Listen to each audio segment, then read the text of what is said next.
My son's friend's parents want to adopt him. Plus updates. Original post. I, 24 female, am a single mom to my 8-year-old son Owen. It's been just us since day one. His father isn't in the picture and has been able to avoid child support for years now. Yes, I've tried everything. My own parents disowned me. I had to drop out of high school and have worked a myriad of jobs since then to keep us afloat. We aren't on the poverty line by any means, but we definitely live paycheck to paycheck in a 1-bedroom apartment. It's not ideal, and I hope that within the next couple of years we'll be someplace bigger. For now, it's our situation. I've raised Owen to know that money isn't everything. We may not have a lot. He won't always have the newest this or that, but we have each other. The two of us are very close. He has never gone without the basics, but I admit he doesn't get a lot of fun extras. I try to save a little here and there to make birthdays and holidays fun, but it's still never anything glamorous. And I think Owen was fine with that. Until recently anyway. In our area, all the public schools are based on a lottery system, so your child has a fair shot of going to any of them, so long as you put in their name. Our neighborhood school is not great and is in a pretty crappy area, so I decided to put him in a different one across town. It's near my job, so it works out. Last year, when he was in 2nd grade, he met Charlie. They began hanging out a lot after school, with Owen going to his place. I met Charlie's parents, Nate and Paige, a couple of times before this began. They seemed very nice and supportive. Owen always had a great time at their house. Charlie occasionally came to our apartment, but usually they were at his place, which made sense. I work, and there's really not much for them to do here, even when I'm off. During summer breaks, it's easy to find care, as there are several free or low-cost camps that I can put Owen in. It's the shorter breaks, such as Christmas and spring, that are harder.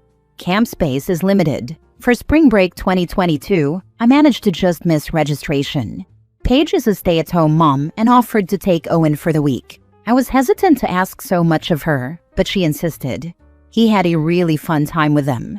They did a ton of activities, and Paige refused my attempts to pay her back at least some. I couldn't afford it all. I admit I did feel a tad uncomfortable with her spending this much on my son, but at the same time, I didn't want to deprive Owen of this stuff. Summer came, and while I did get Owen into camp, he spent a ton of time with Charlie as well. He ended up going on vacation with them. I was again very hesitant, but the experience was something I could never give Owen, and it wasn't too far away. He had a blast. I kept telling Nate and Paige that there's no way I could ever pay them back, and they kept insisting that they loved having Owen around. They told me what a great kid he is, sweet and respectful. At one point, I really pressed Paige as to why she was so insistent on having Owen around so much. That's when she told me that they never planned for Charlie to be an only child, but all attempts at giving him a sibling just didn't happen. They know that Owen will never make up for not having a brother, but if they can give him a consistent playmate so he's not lonely, they'll do it. Should this have been a red flag? Maybe. But at the same time, I found it sweet that the boys considered each other brothers. I thought it was innocent. Surely Paige and Nate knew the truth, right? Right? This continued for a bit, and come Christmas break of 2022, Paige and Nate insisted that I not even bother to try to get Owen into a camp. They'd take care of him for me. I was grateful. They ended up getting him more Christmas gifts than I did. I tried to set my pride aside because it was about Owen, not me. This is still when things finally started seeming off to me. I understood a gift on his birthday, and while they didn't get him as many gifts as they got Charlie, it was a lot more than you would typically give your kid's friend.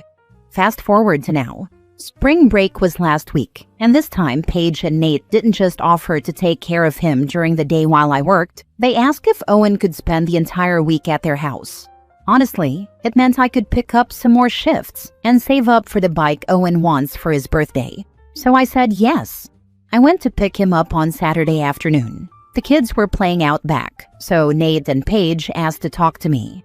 They sat me down and said they love Owen, and he's always such a joy to have. I thanked them profusely for all they'd done for him. Paige suggested that Owen stay a little longer. I pointed out Easter was Sunday, plus school started up on Monday. They said they could take him to school. I felt weird and said no. It was time for Owen to come home. That's when Nate suggested that Owen stay with them long term. I could still see him, but they would take care of him. I thought they were joking and said, like what? You'd be his guardians or something? They got quiet, and the reality rushed over me. I pointed out that this wasn't a movie. They can't just get custody. They started spouting some legal stuff about how I could assign them as guardians, and they would help make this transition smooth. They told me to think about Owen and what's best for him. I told them there was no way in hell I was going to give up my son. I grabbed Owen and we left.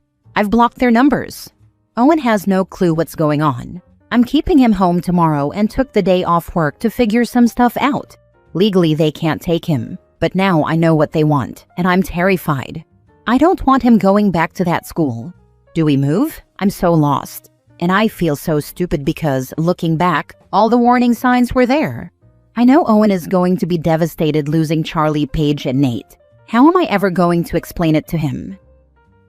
Now for the top advice before reading the updates. What I'm wondering though is Charlie even theirs? Did they do this? We can give him a better life with someone far more desperate and now have a kid. I'm wondering why, if they never wanted Charlie to be an only child, they have not taken in another kid in 8 years. If they really wanted another kid, they could have fostered or adopted before now. They just want a good kid that fits their fantasy of a nuclear family, where someone else has done the work to instill good manners and behaviors already. They don't actually care about the kid. I did ask this, kind of. They said it would take a special kid to adopt, and I guess my kid was that special kid. God, there are so many red flags looking back. I would absolutely notify the school that he is not to go with Charlie's family. Document everything, dates he stayed, gifts, etc. Because they sound sick enough to call child services and make a claim that you're negligent or unfit or something. And I'm sure they will say they have had Owen for long periods of time because you couldn't handle being a parent. You'll be able to pull out your notes and texts and show the pattern of grooming. They were actually grooming you to get your son. I would even give those gifts back. These people are crazy. OP said that they love Owen and say how sweet of a kid he is. He is like that because of the way OP raised him. Can you imagine what 2 spoiled teenage boys would be like? If things worked out the way they wanted, they would regret this in about 6 years. I've debated this too. Owen loves these presents and it'd kill him to lose them. But I also don't want to feel like I'm in debt. What if they came for compensation? Now for the first update. There's no way I can respond to everyone, so I just want to say thank you for the advice. While I understand those saying they potentially meant well and weren't trying to be offensive, it's still a risk I can't take. It's not like they offered to take him every so often. They wanted him full-time, permanently. To those who said I should just let them, please pass me whatever drugs you are on. I will never give up my son. Do we have the newest this or that? No, we have our needs met. I love my son and I am not letting him go. As for everyone else, I took your advice and reached out to the school. I told them that Paige and Nate are no longer allowed to pick up Owen and explained I do not feel safe with them around each other. They understood. There's not much they can do outside making sure they never pick him up. It's too late in the year to move classes, but next year Charlie and Owen will not be in the same class. I notified the police, but again, they can't do much. We have nothing in writing, and a simple request to have my child isn't really breaking any laws. Unfortunately, all I can do is hope they don't try anything. I still haven't spoken to Owen.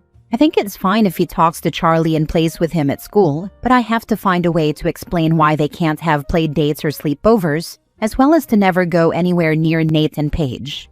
I guess that'll come in time. I'll update again if anything happens. I'm hoping this is the end. As some of Nate and Paige's defenders said, they did take my no well. So hopefully they realize how totally out of bounds they were and leave us alone. Second update. Monday night I talked to Owen and explained that Nate and Paige were not safe. He was confused, and I explained that they wanted to take him away from me. I think it spooked him as he started crying, saying he didn't want to leave me and he didn't want to see them again. I held him and assured him he wasn't going anywhere. He understands he is never to go anywhere with them, and that the school is taking measures to protect him. I said he could still talk and play with Charlie at school. He said he doesn't want to. I was honestly worried he'd hate me, but you all were right.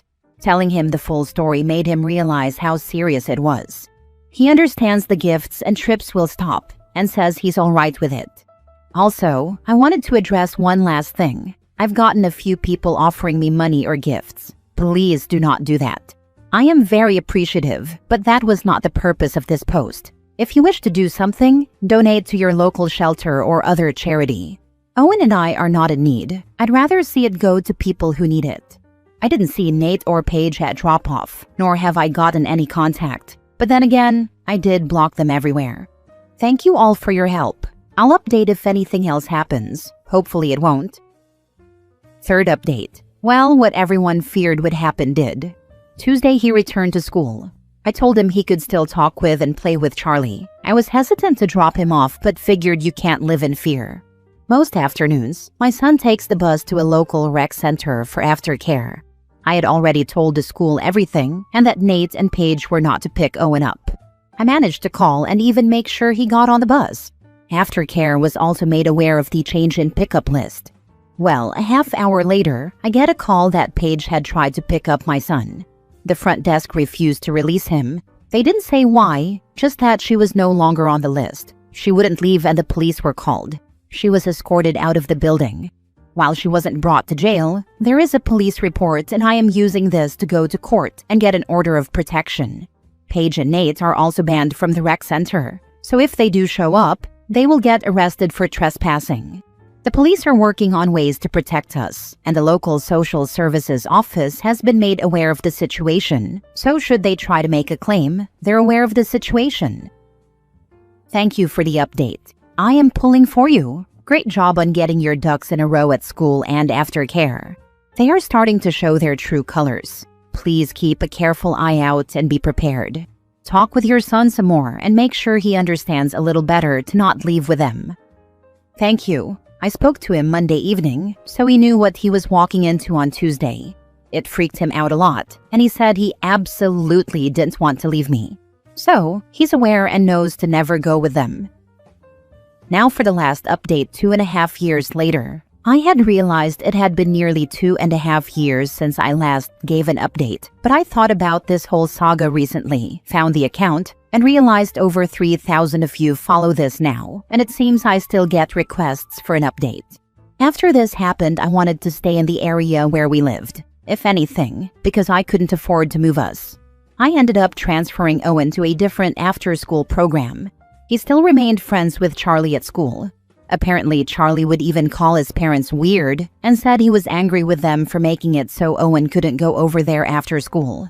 The rest of the year passed by awkwardly, but initially the school did a good job of making sure Nate and Paige were not anywhere near my son.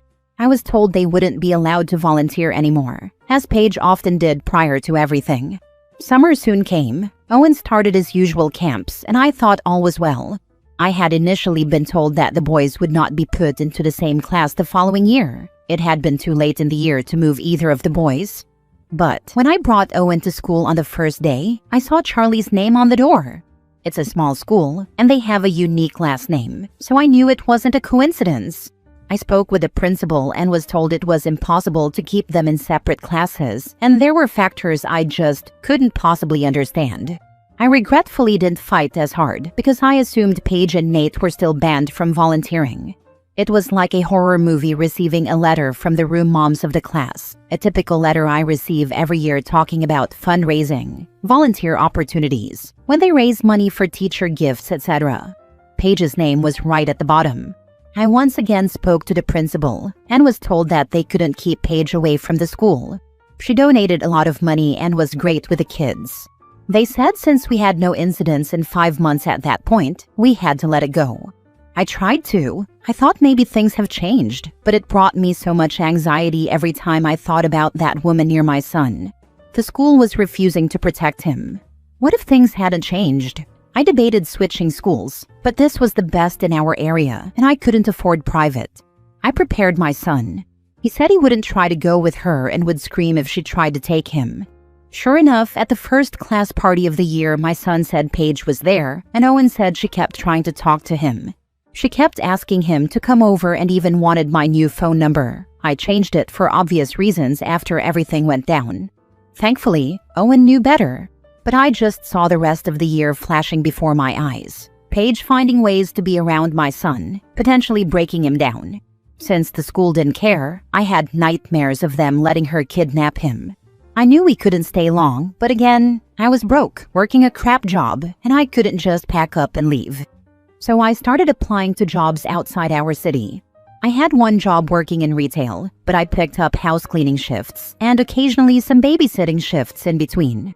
I took a chance and applied for a live-in nanny position in a city about 3 hours away. I didn't think I'd have a shot at it, especially as I had a kid, but I met with the parents and they were so kind and sweet. They were more than happy to let me bring Owen with me and let us live with them. They had an in-law suite I could live in as long as I was working there. It was only 1 bedroom, but Owen and I were used to that. He was a little sad about leaving his friends, but we jumped at the opportunity. I admit I was nervous to put ourselves in a similar situation as before. What if these people enticed my son and wanted to take him? But thankfully, they weren't like that. They were kind to Owen, but they maintained boundaries. I eventually told them our story, and they were horrified that this had ever happened to us, and assured me they would never try to take my son. I was making better money living with them, and since I didn't have rent or utilities to worry about, I was able to save up more than usual. Owen thrived in his new school. The best part was he got to spend time with me and the little ones I took care of. No more crazy hours, no more after-school programs. After 8 years, we finally caught a break. The family recently outgrew their need for a nanny, but they were happy to help me find a new job. This position isn't live-in, but I was able to save up to put a down payment on a condo, something I never thought would happen. For the first time in 10 years, Owen has his own room, which both excited him and made him a little scared. With the help of my old bosses, who are now good friends of ours, we were able to decorate.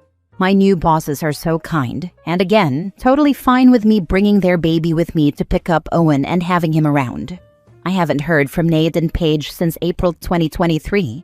My son occasionally mentions Charlie, and I know he misses his buddy, but he's also relieved about where we are.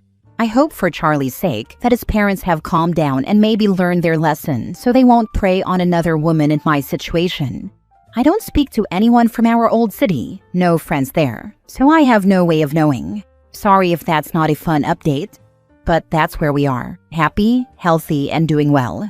I'm 26 now, but many days feel like I'm 42. I'm in a new relationship now, dating seriously for the first time since Owen was born.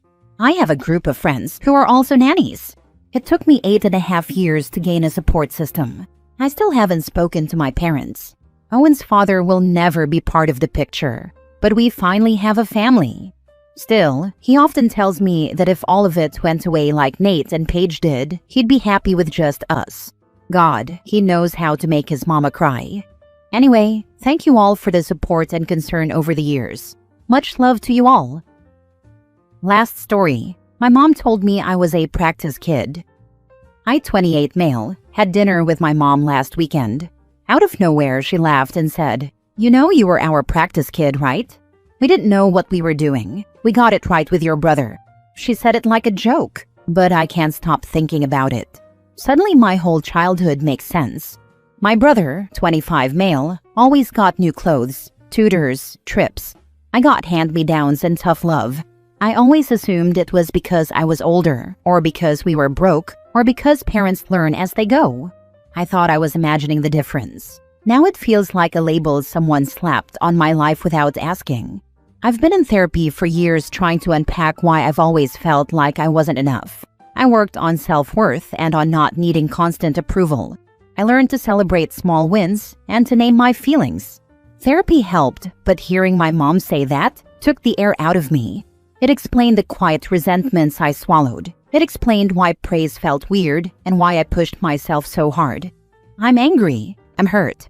I'm also strangely relieved. If I was a practice kid, then I have a reason for some of the cracks I carry. That doesn't fix them, but now there's a map.